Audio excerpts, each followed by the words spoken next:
Good evening, ladies and gentlemen, and welcome. This is a post-game reaction. This is not the full pod. We'll be recording that right after this concludes. Make sure to check out for that on Apple, Spotify, YouTube, and the usual places. We'll have the post-game pod, the actual pod coming then. But first, let them know. Let them know. The Cavaliers took not one, not two, but a whopping 3 foul shots tonight, and they won. They didn't just win. They won big. The return of Donovan Mitchell, number 45, Mr. Spider D. Mitchell, making his return to the lineup. He tweeted, hashtag let him know a couple hours before tip, something that the Cavs fans have long been waiting to see again. Thank you, Donovan Mitchell, for logging on to social media tonight and giving us a sense of calm before this contest. The Cavs had lost 3 of their previous 4, with the exception being the Minnesota Thriller win, one I was pleasantly excited to have been at and screaming from my own spot.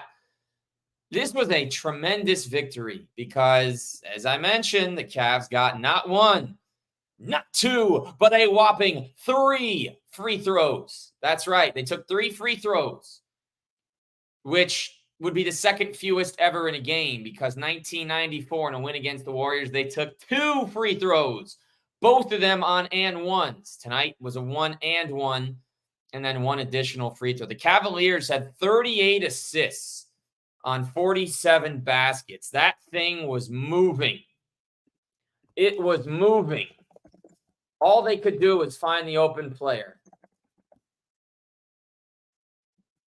And this is a game we celebrate because, again, it's a team that was struggling. They were not playing their best basketball recently. And they came out tonight and they played some really damn good basketball. Give it up for Sam Merrill. 15 points.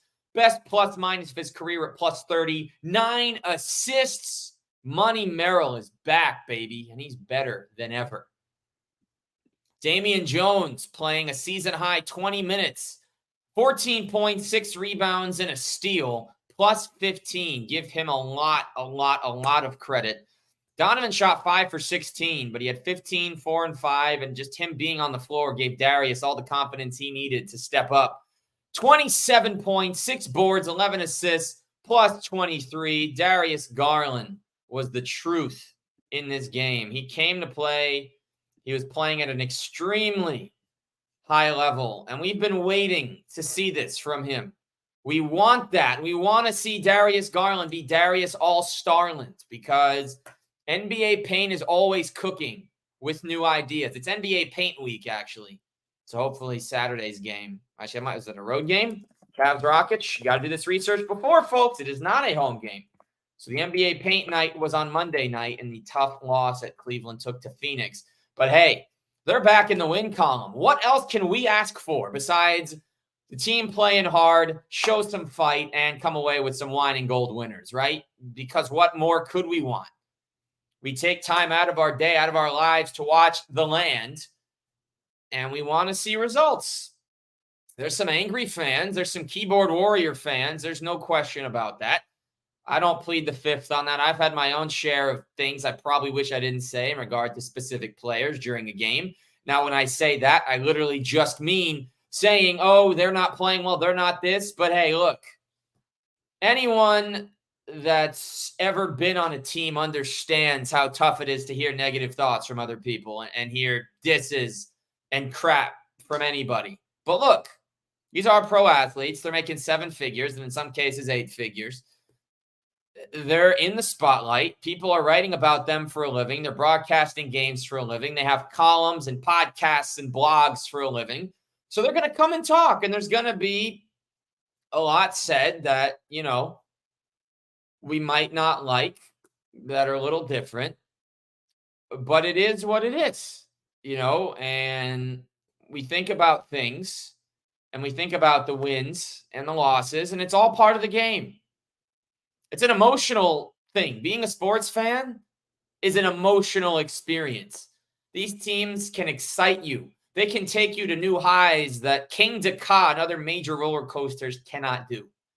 They can take you to lows so low that if you fell 300 stories into the ground, that would not be low enough to describe where you are emotionally.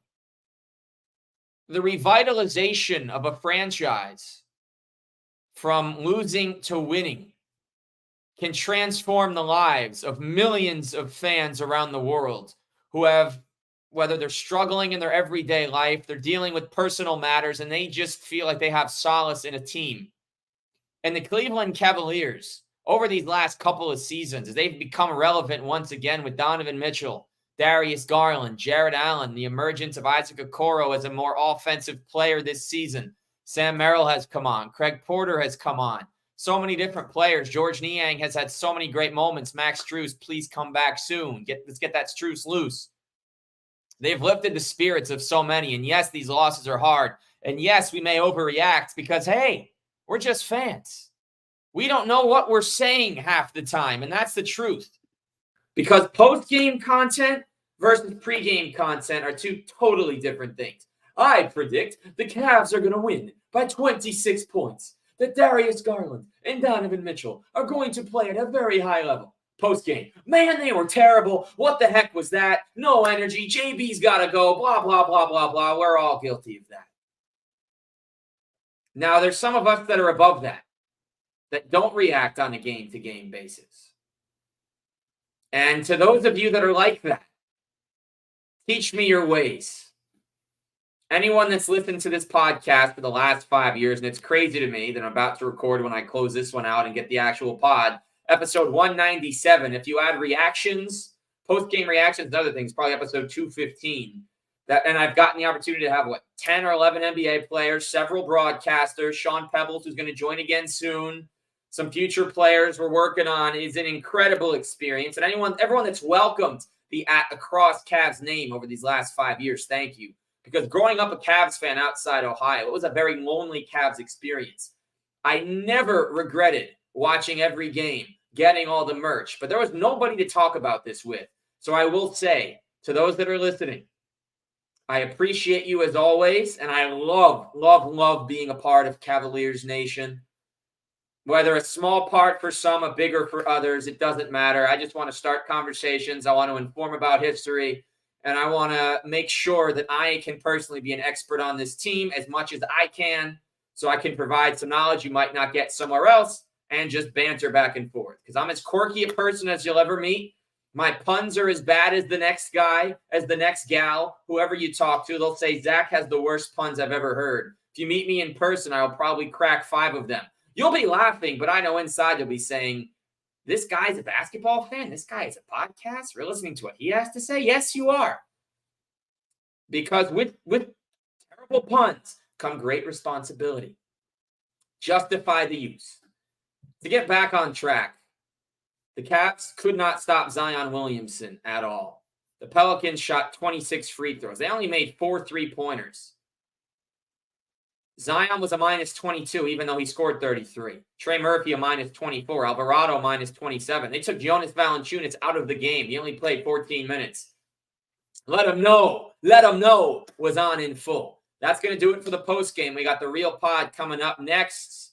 Sarah knows ball. We're looking at Cavs logo concept uniforms, as well as talking more about this win. Because, man, oh, man, when the Cavs win games, the energy's a 10. When the Cavs lose, it's about a 4. This is that kind of win where you're doing laps around wherever you watch this game. If you have enough room in that viewing space, you're jumping side to side, back and forth. You're calling the delivery person, say, yo, let's get 50 pizzas up in here. We're celebrating a win.